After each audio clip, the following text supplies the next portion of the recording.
Misogyny is on the rise because women are beating men at their own game. Everyone who voted for him is racist. Well, guys, we are 6 months into 2025, and I figured no better time than now to go and check in on some of our TikTok lefties and see how they're doing. Let's react to woke TikToks. Yeah, you better. Yeah, you better. Guys, before we get into today's video, please like and subscribe. Today we have lined up a little fun set of woke TikToks to react to, and we're gonna get straight into it. Do you feel like racism and misogyny is on the rise? If you answered yes, here's why. Just your friendly reminder that racism is on the rise because people of color, particularly Black people, are beating white people at their own game. Misogyny is on the rise because women are beating men at their own game. There's an attack on neurodivergent individuals because they're the ones calling out all of the things that are not right in this world. And there's an attack on transgender individuals because they're proving the gender binary is in fact a societal construct. I don't even know where to begin with that one. I gotta be honest with you. Are Black people beating white people at their own game? And if so, what is that game? I'm trying to figure out exactly what that means. And what exactly can you point to statistically, or that's been researched or studied, that proves that either of these groups is beating the other at their own game? I guess we can look at women and say that women are beginning to out-earn men. They're beginning to get educated far beyond where young men are getting educated these days. But is misogyny against women on the rise? And if so, where? And who's out here attacking neurodivergent people? Because I just gotta talk. Y'all out there going after those people with the touch of the tism for what? Because they're pointing out everything that's wrong with society? I'm not sure. I think we have this sort of, I don't know, fatalist view that the world is so much worse than it actually is, or maybe a cynical view that the world is so much worse than it is. I don't think racism, misogyny, or attacks on neurodivergent people are on the rise whatsoever. If anything, as a society, we have made great progress. I mean, leaps and bounds of progress on all of those fronts. It is no better time in all of history to be a woman, to be Black, or to be neurodivergent, at least as far as the West is concerned. So I don't know what you're talking about. Next, this one is about fleeing the United States, coincidentally, when a bunch of illegal immigrants are fighting to be here. Hi, I'm Christine. My wife and I just fled the US for New Zealand, and let me tell you how we did it. Fled. We just did it. We just got plane tickets and visitor's visa. And just How did I flee the United States? You know, like flee is such, I don't know, a visceral word. When you think of somebody fleeing, you think of somebody just like trudging and running, terrified to get rid of a land. She's like, how did I flee the United States? I just did it. I bought a plane ticket. So you mean you traveled? You bought a plane ticket to New Zealand and you went there. You didn't flee anything. left. No, we were smart about it. We have a really detailed strategic plan we've been working on for the last year and a half. And You mean a travel itinerary? we are really eligible for the visa, and we applied for the visa 6 months ago. It just so happens that we aren't going to hear back for another few months probably, and it's not a guarantee that we're going to get it. So again, you're not fleeing. I feel like when I think of the word flee, unless I'm thinking of it improperly, like having a very short, runway for getting out of a place is what I consider fleeing. You're like, we're just going to wait 6 months. We've budgeted out. I'm going to go to Starbucks, in a few hours after making this video. It's like, okay, you're not fleeing the United States. You have quite the large runway for, I guess, getting out of here and moving to New Zealand. And you have quite the amount of resources to do exactly that. We just decided that it was a safer gamble to move anyways than to stay in the US anymore. Okay. So we made a plan A, and then we made a whole bunch of backup plans, and we're still in the plan A territory right now. So we'll see how it goes. But we figure worst case scenario, we can stay probably about 9 months in New Zealand. If we don't get approved and there's no chance whatsoever, like we're firmly disqualified from staying here, we go visit Australia for 9 months. It's so hilarious because she's describing the process of what it's like for a country to have an immigration system, to have very strict laws regarding who is able to come into their country and who is able to stay there. And you don't hear her freaking out because she might only have 9 months in New Zealand. She's definitely not going to stay in that country past whatever is approved on her visa, because guess what's going to happen? She is going to be picked up and thrown out of the country. And we're all okay with that when it comes to the American who's fleeing to New Zealand. But as soon as somebody tries to come here and overstay their stay, it's our fault. And work on our plan. And if we still can't figure out a plan, we go visit Japan for, we would rather do that than stay in the US any longer. Like, we don't feel safe in the US. And we also have enough confidence in like who we are as people and our skills and our marketability. And like, we've done our homework on like, dude, okay. Should this not be a slap in the face to anybody who has ever fled a country ever? Like, is anybody listening to this? Anybody from Venezuela listening to this right now? Anybody from Cuba who had to flee listening to this right now? Can you imagine like a Palestinian refugee listening to this American talking about fleeing America and talking about, you know, if we don't get to stay through our visa in New Zealand, maybe we'll hop over to Japan. You know, we have a lot of marketability, you know, as we're fleeing this country. Our marketability is really high. Oh my gosh. You know, sometimes I hear leftists talk about like the white leftist problem. I'm starting to get it. we're most likely to get visas. And just realistically speaking, we will be able to figure something out in the next few years without having to go through all those steps. But like, we would still rather do that than stay in the US and gamble with that. Okay. And gambling with what? I'm like, this girl's life is probably, you know, very, very smooth compared to anybody's life in any other less developed country or nation here on Earth. And interestingly enough, she's fleeing the US to go to New Zealand, like another relatively, you know, Western land. You're going to Diet America? I don't know. Guys, be so for real right now. Okay, I'm gonna go back to my other camera and react to the next one. You know how I feel about that one. This one happens to be about land as well and immigration. Let's see if we get some sort of mind-blowing point about why everybody should be able to be on whatever land they want to be on. Let's hear it. I don't want to hear another white person say the word illegal for the rest of my goddamn life. We are living on stolen land. I'm half white. Can I say illegal? Our ancestors forcibly and violently seized this land from the indigenous peoples who were living here for generations before we ever showed up. We do not get to call them illegal. Well, we're not calling them illegal. We don't own the fucking planet. Nobody does.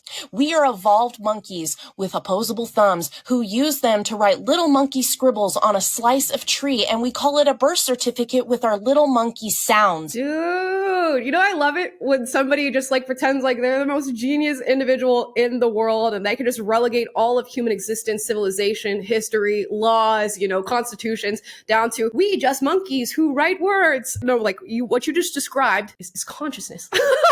And I think that's a pretty vast network of ideas, possibilities, theories that should not be relegated to we just monkeys who write words on pieces of paper. All of it is made up. None of it is real, and it doesn't matter. And it's certainly not a valid reason to rip a terrified, screaming child away from his weeping mother. And I am tired of being made to feel like I'm crazy for being angry about this. Capitalism is just narcissism as an economic system. Imperialism is just narcissism as a foreign policy. If the lion can't claim the safari for himself and call the elephant illegal, then neither the can we? Oh my gosh. This is just like screaming baseless platitudes for like a whole minute. And you know, she stopped the recording, posted it, went back to her For You page and like doom scrolled for another hour. But this is the genius. Like, you know, back in the day, we had philosophers sit and think about a singular idea for years of their life before writing down a single thought. We think we just monkeys who write words, and then we hop on TikTok and immortalize ourselves online with that message. And I gotta say, that last analogy about like the lion and the elephants and how they don't tell each other, you know, whose land is where, bet you they do. Have a random elephant like walk up and, you know, just waltz onto the land of a pack of lions and see how that is dealt with. Nature is a notoriously extremely violent thing to be a part of. And we are human beings, as she says, monkeys with opposable thumbs who write words, who are also part of that nature. In fact, we often treated each other like the animals on a safari do and attack each other and fight over land and fight over our little piece of sliver, what we feel like, because that is our instinct to do exactly that. And a lot of the stuff that stops that from happening is actually borders, laws, you know, people coming together to create nations with culture and agreed upon rules. But no, I guess everybody can just walk on whatever land they want to be on and stay wherever they want and just live wherever they want. And we will see how that goes. And we're actually watching that right now in the West, and we're seeing how that goes. And the answer is, it doesn't go well.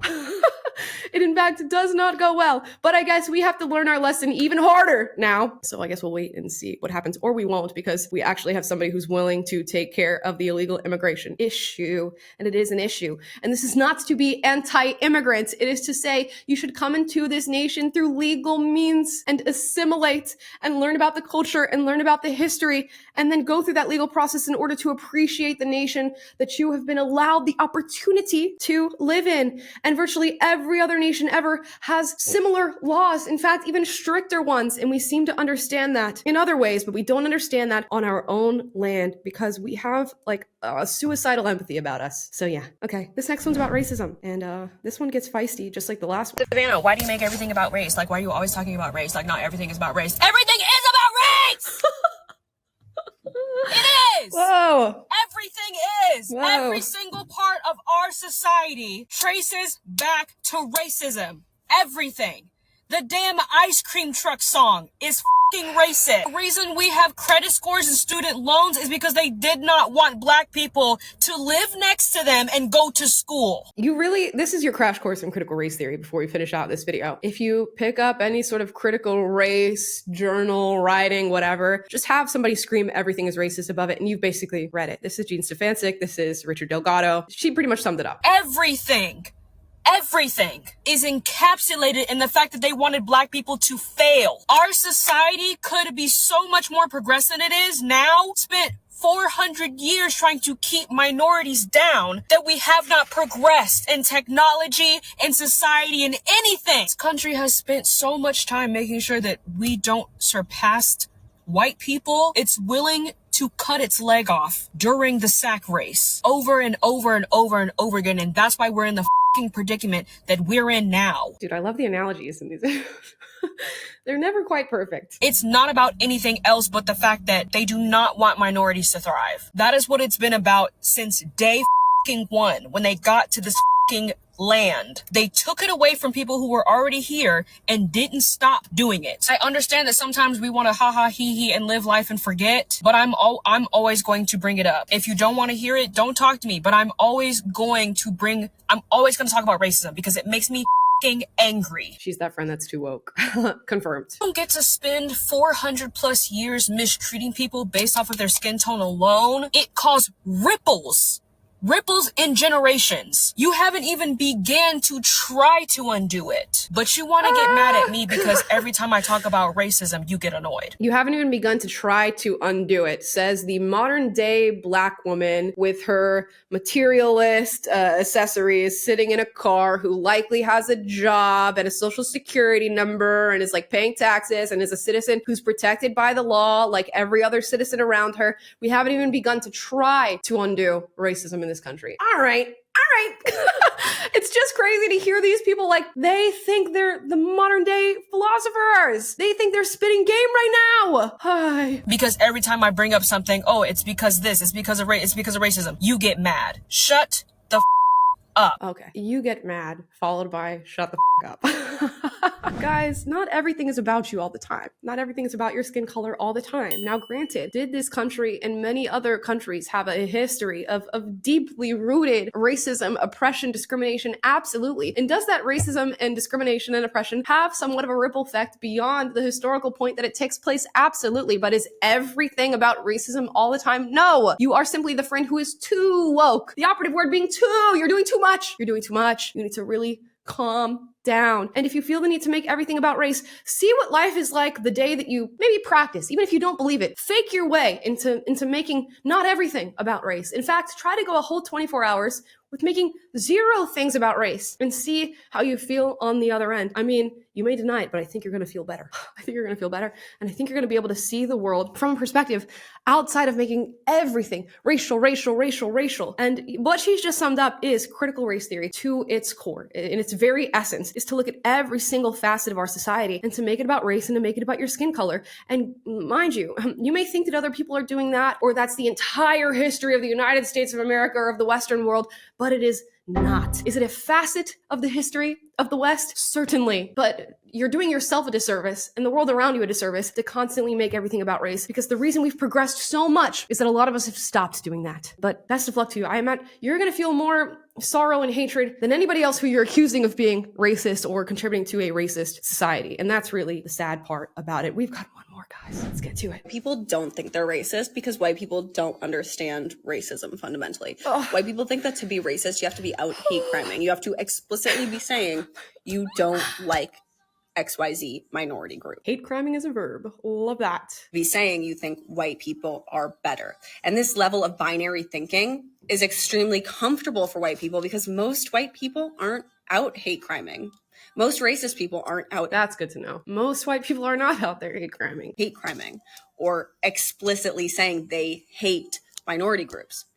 It's a little bit more subtle for most racist people. Obviously, there are some people who do say that, but that is the exception, not the rule. This goes for both sides of the aisle. Like during the election, people kept saying, not everyone who voted for him is racist, but all the racist people did vote for him.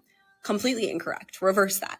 Everyone who voted for him is racist. You cannot vote for that without being racist. However, not all racist people voted for him. And that is harmful to say because that perpetuate. White people really think in a binary, followed up by, yes, everybody who voted for this individual is racist. This narrative of like, or this trope of, I have a black friend, I can't be racist.